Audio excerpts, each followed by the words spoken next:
కూడా ఇస్తుంది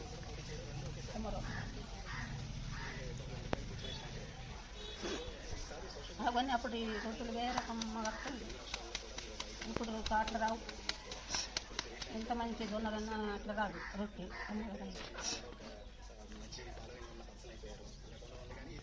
ఒక పెద్ద పప్పు కుండల పప్పు అండి రుద్ది పులుసు పోసి కొంత గిన్నెలో చెంచాల నూనె పోసి వేసి అలా గుచ్చుతుంటే కాల్పు. అది పప్పు సన్న కమ్మ రాకపోవు. అదే పప్పు ఇప్పుడు ఇన్నగానే మేస్తున్నారు కానీ అట్లా అట్లా రేగలేదు. మీ అప్పటే మంచిగా ఉండే, అప్పటే మంచిగా ఉండే, మీరు అందుకే అంత స్ట్రాంగ్ ఉన్నారు. మందు వేయకపోతుంది.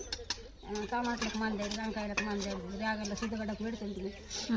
సిద్ధగడ్డకు పెడితే గంపెడు వంకాయ పెడుతుంది. గంట రూమ్లోకి వచ్చి మంట కింద